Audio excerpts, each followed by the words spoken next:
Assalamualaikum warahmatullahi wabarakatuh. Waalaikumsalam warahmatullahi wabarakatuh. Halo semuanya, selamat datang di podcast kita hari ini. Saya Hikmah Munawar dan kalian sedang menyaksikan podcast seru yang akan membahas wawasan tentang studi kebantenan, terutama pada hari ini akan membahas tentang konsep wacana, individu, masyarakat, dan globalisasi. Nah, gimana nih kabarnya teman-teman semuanya? Semoga selalu dalam keadaan baik dan penuh semangat ya. Sebelum kita memulai acara podcast hari ini, kita terlebih dahulu akan menyanyikan Mars FKIP Om Tirta. And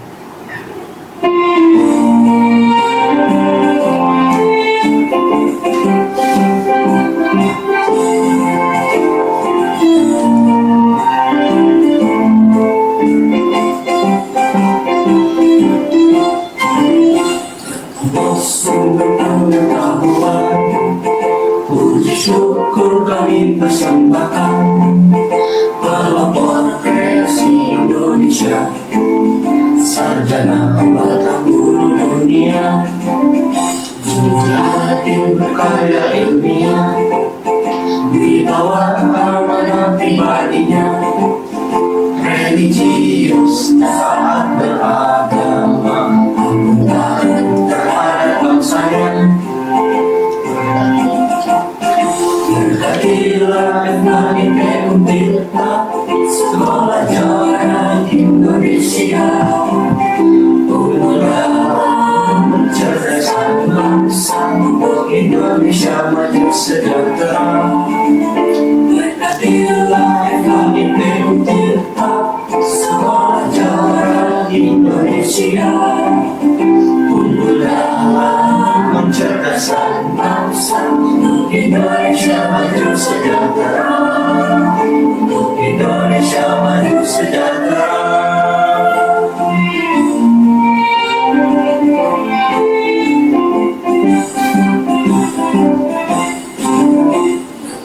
Sumber pengetahuan, puji syukur kami persembahkan pelopor kreasi Indonesia, sarjana bertambur dunia, jujur adil berkarya ilmiah, di bawah amanah pribadinya, religius taat beragama, akuntabel terhadap bangsanya.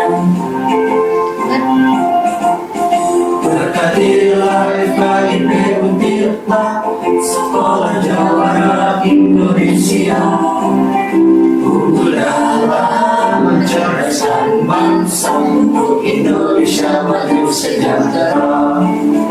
Berkatilah FKIP Untirta, Sekolah Jaya Indonesia, pemudalah mencerdaskan bangsa untuk Indonesia maju sejahtera, untuk Indonesia maju sejahtera.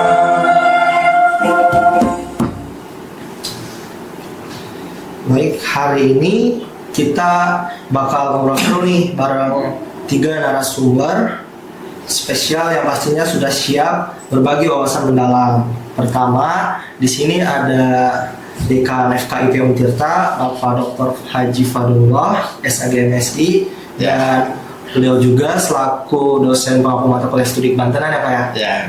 Dan di sini juga ada teman-teman diskusi saya. Di sini ada saudara Dimas Abdul Rashid dan di sini ada Najwa Dwi Amalia. Dan tentu saja di sini juga akan menggali lebih dalam pembahasan tentang bab pertama. Nah, langsung saja kita masuk ke topik utama Pak ya. Oke. Nah, di bab pertama buku ini yaitu dalam buku Kaki Langit Bumi Surosoan Banten dalam Cakrawala Dunia, kita diajak untuk memahami bagaimana individu, keluarga, masyarakat, dan globalisasi Pak ya. Nah, dan itu juga terbentuk dalam suatu wacana besar. Nah, sebelum kita masuk lebih jauh dan lebih luas, saya ingin bertanya ke Bapak sebelumnya, yang dimaksud dengan wacana dalam konteks ini itu apa, Pak? Ya, jadi kita tahu tindakan besar itu bermula dari pikiran besar. Tidak ada tindakan tanpa visi besar. Kalau ada tindakan tanpa visi, itu maka seperti mimpi di siang bolong. Jadi kalau kita ingin melakukan perubahan besar, kalau kita ingin memimpin masa depan, maka kita harus punya visi yang besar tentang masa depan. Tapi tentu visi masa depan itu harus berpijak pada realitas. Ya kalau tidak namanya utopia. Ya kan, hanya omong-omong. Oh sekarang omong-omong.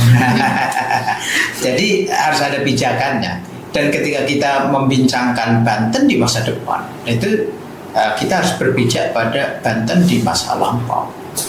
Ya, kita punya warisan. Nah, termasuk yang dibincangkan adalah sebenarnya wong Banten itu siapa sih? Itu bicara soal individu kita. Jadi watak, kepribadian, cara berpikir orang Banten, nah itu khas. Kan gitu ketemu kan, ini orang Baros nih. Ketahuan dari mana? Dari cara dia berpikir, dari cara dia mengambil keputusan, dari cara dia bertindak, termasuk juga mungkin dari cara dia bicara. Jadi intonasinya itu udah ketahuan ini orang mana. Kita bisa membaca itu orang dari ini kalau orang Sunda itu lembut misalnya. Wah ini suaranya keras banget. Kalau nggak orang Batak, orang Banten ya. Jadi setiap individu itu dibentuk oleh sejarahnya, termasuk juga dipengaruhi oleh alam di mana dia tinggal. Nah kalau Banten ini kan masyarakat pesisir ini kan, kalau yang mulai dari Tanjung Kait sampai Tanjung Lesung gitu kan, itu pesisir. Wah itu kalau bicara ya keras, lantang gitu bersuara. Kenapa? Karena dia berkumpul dengan laut, ya kan, kira-kira gitu. Jadi wacana itu adalah ekspresi dari pikiran, ya kan, isi dari pikiran, isi dari cita-cita besar. Baik sekali. Jadi wacana itu bukan hanya sekedar teks ataupun bicaranya, Pak, tapi juga mencakup cara berpikir dan membentuk realitas sosial, ya, Pak. Betul. Ya, jadi bermula dari kata-kata. Ya. Kata-kata itu akan menciptakan dunianya sendiri. Makanya hati-hati dengan kata-kata. Ada yang bilang mulutmu harimau. Wah, itu tentu bukan soal mulutnya, tapi kata-kata yang keluar dari mulut. Nah, karena itu kita harus menyampaikan pikiran besar, visi besar, karena itu yang akan mewujud. Sebaliknya kalau kita, waduh, kayaknya susah ini ya, itu jadi susah beneran. Jadi kita harus punya pandangan positif tentang Banten, sehingga nanti kita bisa mewujudkan semua yang kita pikirkan. Jadi itu semua dari Indonesia Merdeka, itu juga dari omong-omong anak-anak muda seperti Soekarno, Hatta, Syahrir, yaitu punya cita-cita yang pada zamannya itu dianggap mimpi.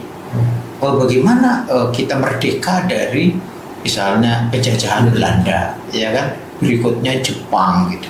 Sementara kita waktu itu juga tidak memiliki angkatan perang, ya kan, tidak memiliki senjata untuk itu, tapi digulirkan pikiran tentang kemerdekaan itu, ya di tahun 1900-an, 45 tahun berikutnya 1945 merdeka. Jadi omong-omong dulu memang, tapi setelah itu merdeka.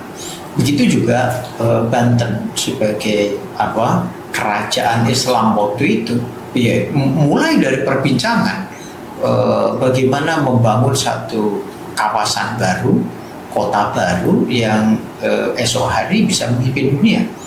Dan itu kan menarik karena untuk mewujudkan pikiran-pikiran itu, ya kan, dari Mataram, kemudian Cirebon, Mataram, yaitu kemudian ada Kudus, ya Demak, Iya. Kemudian Cirebon, baru sampai di sini. Mantap. Ya, Banten. Jadi itu mulainya dari omon-omon. Jadi kalau bilang jangan omon-omon aja, betul. Jangan omon-omon aja, tapi harus bermula dari omon-omon sambil ngobrol di warung kopi dan seterusnya. Ya kan? Iya. Ke sana Pak ya. Iya, jadi mungkin Dimas tertarik di perkataan Bapak yang tadi bahwasannya Banten punya karakter sendiri Pak ya. Sunda pun sama begitu. Dan dari karakter yang Banten punya, keunggulan yang dimiliki oleh karakter Banten sendiri itu apa sih Pak? Kalau menurut Bapak dibanding provinsi-provinsi lainnya? Ada yang orang Banten itu ijen, pernah dengar kan? Kalau berkelahi itu nggak mau, gerombolan tuh nggak mau. Oke, 1 lawan 1, itu izin. Jadi kalau ada masalah itu orang Banten tuh siap menghadapi masalah, bukan lari dari masalah. Jadi masalah itu harus dihadapi. Jadi jangan pernah lari dari masalah, jangan pernah muntabeh, mundur tanpa berita. Jadi orang Banten itu karakternya gitu. Kalau ada masalah itu dihadapi. Dan begitu ada masalah itu bukan dihindari masalah, tapi diatasi, mengatasi masalah. Jadi mengatasi masalah itu artinya ini ada masalah, kita harus berupaya belajar dengan sungguh-sungguh, ya kan, menemukan gagasan, pikiran yang masalah itu lebih rendah dan pikiran itu lebih tinggi. Sehingga nanti kalau misalnya seperti ini, tantangan itu seperti ini, itu kita naik di sini lalu lompat. Jadi itu karakternya orang Banten. Jadi kalau dia dihadang itu, kalau bahasa Cilegon itu munclak. Munclak itu apa itu? Munclak itu lompat. Jadi kalau ditekan, itu nambah jadi dia. Kalau ditekan, dipaksa, itu dia bukan retak, apalagi patah, enggak. Itu kalau ditekan itu dia melawan lebih keras. Itulah karakter orang Banten itu. Makanya disebut bantahan. Banten itu bantahan. Jadi kalau semakin ditekan itu makin keras, makin kuat. Itu kayak itu orang apa? Pontang kemarin itu, ya kan? Kasus PIK. Wah, semakin ditekan orang Banten, wah itu makin kalap itu. Dan kesatuan itu makin kuat. Makanya kalau mau merayu orang Banten itu jangan pakai golok atau tekanan, pakai uang, itu lemah. Ini bukan Banten dong. Ya semuanya loh. Ya gitu ya. Jadi kalau ditekan itu wah nambah. Gitu. Nggak ada takutnya. Bahasa Cilegon, laku wedine, wani terus, wanten. Nah, berani. Itu berani karena benar, bukan karena ada yang bayar. Benar. Tapi kalau dikasih uang lemes juga kan. Gimana? Balik lagi ke tadi yang dibilang Bapak kan, Banten itu punya ciri khas gitu ya Pak. Nah kalau misalkan warga Banten ya merantau ke luar Banten itu apa sih bisa, tapi dia masih menggunakan adat istiadat Banten, apa itu masih bisa disebut orang Banten atau melekat di sana gitu Pak? Ya, jadi wong Banten itu orang yang lahir di Banten. Iya. Kemanapun dia pergi, ke Lampung, ke Sulawesi, ke Jawa Timur, dia tetap Banten karena dia lahir di Banten. Tapi jangan lupa ada juga wong Banten. Misalnya ada adik mahasiswa yang kuliah di Untirta, dia makan minum di Banten. Nah, apalagi menikah sama orang Banten. Jadi dia orang Banten, ya kan? Meskipun lahir bukan di Banten, atau dia lahir tumbuh di mana tapi dia mengabdi untuk Banten. Itu wong Banten sama. Ya, misalnya Syekh Yusuf. Syekh Yusuf itu orang Makassar. Ya kan, tapi kemudian jadi menantu Sultan Ageng Tirtayasa. Dia wong Banten. Ya kan, setelah dia tumbuh berkembang di Banten, melakukan perlawanan terhadap Belanda, ditangkap Belanda, dibuang ke Afrika Selatan. Tetap jadi wong Banten. Apa ciri khasnya orang Banten? Orang luar akan mengenal. Kalau saya pergi ke luar, dari Banten ya, misalnya ke Aceh atau ke Lampung atau ke Jakarta atau ke Sulawesi, wong Banten langsung dalam pikiran mesti taat sholat, ya kan, rajin mengaji dan punya ilmu pelet. Ya kan? Jadi selain ilmu punya ilmu. Wah, itu sudah melekat tuh. Jadi kalau wong Banten itu mesti rajin sholat, rajin ngaji, ada tuh. Sisi ini ya, ada ngelmunya gitu Iya, ya, gitu. Jadi nggak bisa dipisahkan apa namanya wong Banten dengan kesantrian. Nah, kalau di Baros itu ya, Iya, santri itu kalau di Baros ya ada acara kawinan itu baca Quran sampai sore ya. Iya, betul. Khataman. Itu. Ya kan? Betul, Pak.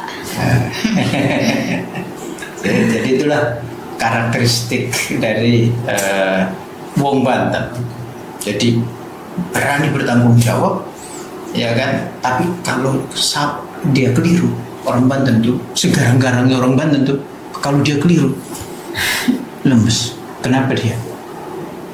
Ngaku salah. Nah, dia minta maaf segera. Udah, pokoknya kalau keliru dia dimarahin sama istrinya juga diem. Jadi kalau dimarahin diem aja, itu berarti dia memang salah. Ya. Jadi kalau salah itu dia nggak akan bantah. Tapi kalau dia merasa benar, wah itu nggak peduli siapa yang menekan, lawan. Keras Pak ya. Keras. Makanya Banten ini perlawanannya sangat kuat. Kita kenal tuh ada geger Cilegon, ada pemberontakan petani Banten, itu keras kan. Jadi pokoknya pantang mundur, pantang menyerah, itu karakteristiknya. Berani karena benar. Mungkin tadi awal udah menanya terkait orang Banten yang luar gitu Pak ya, dan itu kan disebut rantauan juga.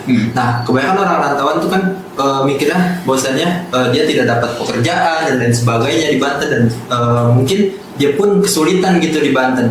Nah, mungkin yang Dimas lihat pada hari ini Banten memiliki industrinya, terkenal dengan industrinya di Cilegon, bahkan dari Kabupaten Tangerang sampai Serang pun pabrik semua begitu Pak ya. Iya. Nah, kenapa ya, faktor apa Pak ya yang menyebabkan bahwasannya kita tuh kurang lapangan pekerjaan atau lain sebagainya itu Pak? Oh, ini soal ada sebagian orang menganggur, gitu kan, tidak punya pekerjaan gitu ya. Iya. Ini ada yang hebat. Saya punya teman di Pandeglang. Saya tanya, bro, sekarang apa kerjaan? Waktu saya nganggur di rumah aja. Ya hanya nunggu warung aja, jual itu loh, apa pupuk, apa segala macam. Berapa penghasilan tiap bulan? Ya nggak banyak, cuma 50 juta. Dia bilang nganggur. Tahu nggak kenapa? Karena persepsi orang tentang bekerja itu kalau jadi ASN. Iya. Jadi kalau berwirausaha, dia bilang nganggur. Nah, coba pernah bikin KTP itu kalau ditanya sama petugas itu, pekerjaan Pak? Kalau belum punya pekerjaan ditulisnya wira swasta. Iya, jadi kalau wira swasta sama dengan pengangguran. Nah, ini yang menjadi problem kita memang. Jadi persepsinya bahwa disebut kerja itu kalau jadi karyawan, jadi ASN atau menjadi buruh pabrik. Nah, padahal berwirausaha, ya, membangun usaha sendiri, menciptakan lapangan pekerjaan itu sesuatu yang sangat mewah, dan inilah yang seharusnya kita dorong. Jadi bukan menjadi orang gajian, tapi menjadi orang merdeka yang bisa menciptakan lapangan kerja, atau sekurang-kurangnya menciptakan pekerjaan untuk dirinya sendiri. Nah, itu yang harusnya dilakukan. Nah, kalau di masyarakat Banten tradisional, ya, misalnya di pesantren-pesantren Salafiyah, memang tidak ada itu di pikirannya cita-cita mau jadi pegawai negeri maupun pegawai pabrik ya. Iya. Mereka para santri itu cita-citanya menjadi makhluk merdeka, ya kan? Jadi apa itu? Menjadi guru ngaji, ya kan? Menjadi menggarap lahan pertanian, perkebunan dan seterusnya, tapi milik sendiri, bukan buruh. Nah, itu sebenarnya yang aslinya orang Banten itu punya semangat berwirausaha. Itu ada ininya apa namanya, kata-kata baik orang Anyar itu. Apa katanya? Kun kal kementul walatakun kal kuntul. Berarti kan? Tidak. Pernah sih, cuman kurang tahu isinya kayak seperti apa. Kun jadilah bahasa Arab. Iya. Kal kementul seperti kementul, laba-laba. Walatakun, dan jangan kamu seperti kal kuntul, seperti kuntul. Tahu kuntul? Burung. Itu Mbak, bangau. Iya. Iya kan? Yang ngok. Itu dia ambil makanan setiap hari. Iya kan? Kalau besok nggak cari makanan, dia dapat makan nggak? Enggak. Kenapa? Karena dia nggak suka nabung. Jadi dia orang gajian yang penghasilannya harian, pekanan atau bulanan, tapi itu ditentukan nasibnya oleh pihak lain. Beda dengan kementul, laba-laba. Tahu laba-laba? Dia bikin jejaring. Setelah jaringannya selesai, dia tidur. Tapi makanan datang sendiri. Nah, kiai-kiai itu seperti kementul itu, ya kan? Pejabat gubernur datang, pejabat bupati wali kota datang, ya kan? Bawa apa? Minta doa sama Pak Kiai, tapi bawa amplop lah dia. Iya. Jadi merdeka yang namanya ulama itu, kiai itu.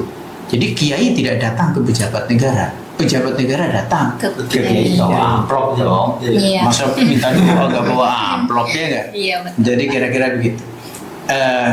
Orang jualan, coba bandingkan antara pedagang bakso yang keliling, itu kuntul apa kementul? Kuntul, ya kan? Dengan dia bikin warung, konsumen yang datang, ya kan? Itu namanya parkir penuh, orang datang. Jadi konsumen yang datang, bukan dia yang mencari konsumen. Nah, itu semangatnya wong Banten tuh begitu, semangat berwirausaha. Tapi kemudian ada satu arus baru yang semangatnya bukan menciptakan lapangan pekerjaan untuk dirinya sendiri atau orang lain, tapi menjadi orang gajian. Nah, ini yang harus kita ubah. Jadi harus menjadi penyair yang merdeka, menjadi penulis buku yang merdeka, ya kan? Iya. Gitu, bukan menjadi budak kapitalis. Betul. Gimana? Iya. Berarti semangat dari orang-orang Banten tuh wirausaha apa ya pada akhirnya. Cuman Dimas tuh pernah baca atau pernah dengar bahwasannya Banten tuh sering disebut sebagai pusat perdagangan internasional. Nah, apakah itu muncul dari wirausaha tersebut atau dari apa, Pak? Betul. Jadi Banten di masa lalu itu ada bandar, ya, pusat perdagangan internasional, dan dibangun oleh peradaban Muara. Itu peradaban Muara tahu ya? Muara itu yang mempertemukan aliran sungai, ya kan, dengan laut. Nah, itu konsepnya kalau di Baros namanya sayur asam. Oh. Tapi sayur asam ya. Tahu. Itu mempertemukan asam dari gunung dan garam dari laut. Nah, ditambah itu dengan bandeng, sate bandeng atau pecak bandeng. Nah, gitu. Jadi semangatnya, jadi semangat peradaban sayur asam itu peradaban yang mempertemukan antara kekayaan agraris dan kekayaan laut, bahari, maritim. Nah, ini kekuatan kita. Nah, kalau Banten ini dikelola dengan visi kepelabuhanan sebagai pusat perdagangan internasional, Itu pendek kata itu Singapura tutup itu. Ya kan, karena Singapura itu Selat Malaka. Itu tinggi ya dunia apa? Deburan ombaknya tinggi. Sementara kita itu Teluk Banten. Nah, jadi deburan ombak dari Laut Jawa itu dilindungi oleh pulau-pulau kecil. Nah, saya ingatkan ya, dulu ketika Malaka Islam jatuh ke Portugis, itu perdagangan internasional beralih dari Malaka ke Banten. Jadi, akankah sejarah itu terulang kembali? Banten sebagai pusat perdagangan internasional? Mungkin, tapi jadi baik dua. Yang jadi masalah adalah siapa yang memimpin bandar itu masalah. Berarti bahwasannya benar betul Pak ya, bahwasannya dulu sejarah bahwasannya Banten merupakan sistem perdagangan internasional, dan PR-nya ngelihat tadi pemaparan dari Bapak bahwasannya PR kita tuh sistem operasionalnya yang belum bisa memadai, ataupun cara kerja kitanya yang belum seperti dulu nyampe ke sana gitu tuh Pak ya.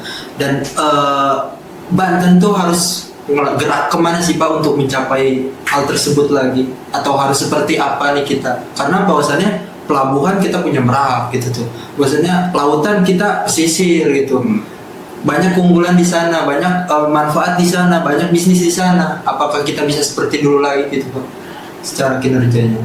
Jadi bendera merah putih harus berkibar di pantai-pantai kita. Jangan sampai pantai kita diambil alih oleh korporasi, ya kan?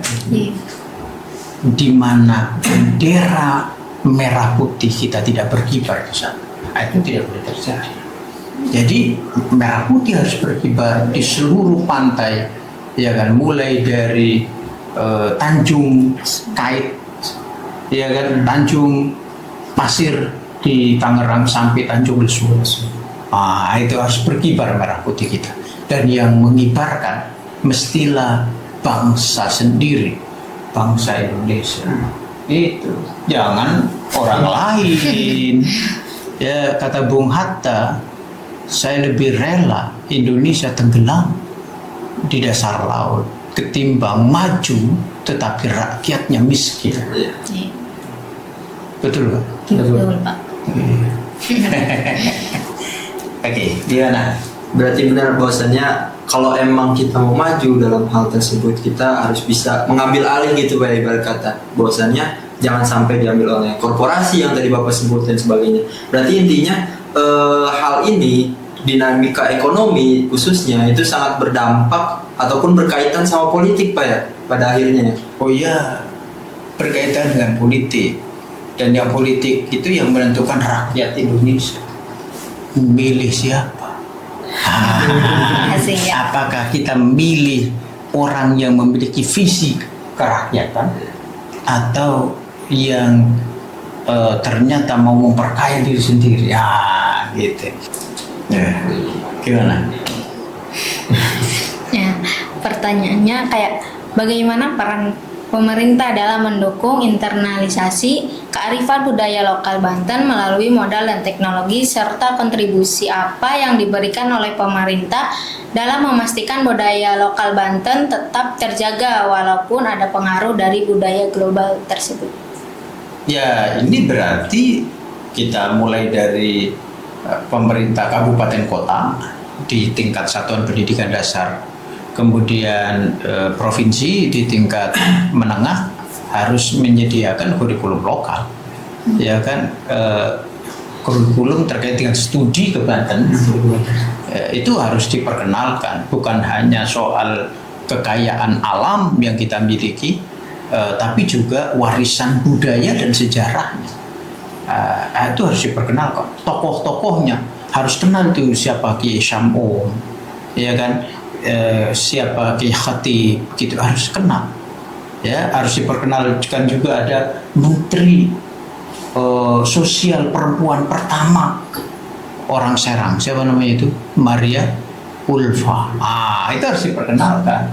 Ada guru besar lulusan Belanda, ya kan, profesor pertama orang Indonesia itu dari Banten, Usen Jaya Diningrat. Nah itu semua harus dikenalkan sehingga ada kebanggaan kita sebagai orang Banten. Orang Banten tuh hebat gitu. Ada Syafruddin Prawira Negara gitu kan. Ada orang Padang tapi tumbuh berkembang di Banten Tan Malaka gitu. Dikenalkan gitu. Wah, kita punya orang-orang hebat. Tentu nanti kita juga bisa perkenalkan tokoh-tokoh ya di kecamatan Mau misalnya siapa tokohnya, di Baros siapa, di Cilegon siapa, di kota Serang, Tangerang gitu, Lebak itu. Dia makin banyak tokoh-tokoh yang dimunculkan sehingga kita bangga ya sebagai orang Banten. Tapi kebanggaan sebagai orang Banten itu tidak boleh membawa ke primordialisme sempit. Nah, tetap harus dalam bingkai negara kesatuan Republik Indonesia, harus dalam bingkai kemanusiaan. Jadi kita berkontribusi untuk menolong seluruh umat manusia, apapun suku bangsanya, apapun agamanya, karena kita adalah satu, anak keturunan Adam. Sebagai manusia, maka kita semua adalah bersaudara. Itulah makna dari globalisasi. Oke. Berarti pertanyaan saya sih, mungkin ini bukan ke Bapak, ke teman-teman juga, muatan lokal di Banten tuh kurang atau gimana Pak? Atau materi pelajaran di sekolahnya kurang atau gimana? Atau nggak ada membahas tentang Banten atau apa? Karena terlebih saya juga dari Jakarta. Jakarta pun ada pelajarannya Pak, khusus Jakarta yang mengenal Jakarta. Bahwasannya di isinya di dalamnya bawa tokoh-tokoh Jakarta, bagaimana daerah di Jakarta dan sebagainya itu ada. Apakah di Banten kalian udah mempelajari atau gimana pas masa sekolah? Nah, di Baros kami sebagai orang Banten asli. Lokal ya. Iya, muatan lokal. Ada nggak? Kalau di Barus, kebetulan SMA-nya bukan di Barus Pak. Di mana? Di Pandeglang. Oh, masih Banten. Iya, masih Banten. Tapi kan lokal di Barus kurang tahu ya karena SMA-nya di Pandeglang. Kalau di Pandeglang tuh, nah kebetulan di Pandeglang juga asrama gitu Pak. Jadi kalau gimana ya, kalau di luar tuh kayak kurang tahu kayak lokalnya, karena asrama itu kayak memperkenalkan lebih ke pesantren sih Pak waktu itu sekolahnya gitu. Ya banyak tokoh-tokoh pesantren. Iya. Diperkenalkan kayak ada tokoh Banten yang berkontribusi dalam pesantren. Ini kayaknya memang perlu. Kalau di KI ada mengenal Jakarta Raya, maka harus ada studi kebantenan di Banten. Dan yang diperkenalkan tokoh-tokohnya itu bukan tokoh biasa. Ada misalnya Sadlia Hasan, anggota konstituante. Apa peran dan kiprahnya di majelis konstituante waktu itu? Wah itu jadi seru gitu kan. Jadi banyak tokoh-tokoh hebat di Banten. Nah jadi ini saya kira menjadi catatan kita untuk Dinas Pendidikan ya Provinsi Banten dan juga Kabupaten Kota Banten. Studi kebantenan harus diperkenalkan, bukan hanya memperkenalkan kekayaan wilayah, sejarah dalam pengertian sejarah politik, tapi juga tokoh-tokoh intelektual. Saya kira itu ya untuk kita kali ini, cukup begitu dulu. Iya, cukup ya. Oke. Baik, nggak kerasa sudah sampai di penghujung podcast kali ini. Banyak banget insight menarik yang kita dapat hari ini, dari konsep individu hingga bagaimana budaya bisa bertahan di era globalisasi. Sebelum kita tutup, mungkin dari Bapak atau teman-teman mau kasih closing statement nih atau pesan-pesan sendiri ke penonton atau ke pendengar lainnya, terutama kan ini lagi bulan puasa ya. Nah, bagi teman-teman atau mungkin dari Bapak ada? Jadi yang penting mulai kenali siapa kita. Nah, kita sebagai warga Banten, lahir di Jakarta tapi tumbuh di Banten. Wong Banten, apalagi ini lahir di Baros, kan tumbuh berkembang di Pandeglang, Banten. Ya, jadi kita harus semangat. Siapa kita? Kita adalah warga negara Indonesia tinggal di Banten, tumbuh berkembang di Banten. Maka kita harus berkontribusi untuk kehidupan bangsa dan negara kita. jangan pernah menjadi beban masyarakat, apalagi beban negara. Jangan tanyakan apa kontribusi negara untuk kita, tapi apa kontribusi kita untuk negara. Saya kira itu. Ya kan Pak, terima kasih. Dari Dimas mungkin ada nggak? Ya, Cukup. Ya. Terima kasih pada Bapak dan teman-teman yang sudah berbagi ilmunya hari ini, dan tentu saja terima kasih juga buat teman-teman pendengar yang sudah setia menemani kita. Nah, jangan lupa untuk terus belajar, berdiskusi, dan mempertahankan nilai-nilai budaya kita. Sampai jumpa di episode podcast berikutnya. Tetap sehat dan semangat. Saya Hikmah Munawar pamit undur diri. Wassalamualaikum warahmatullahi wabarakatuh. Waalaikumsalam warahmatullahi wabarakatuh.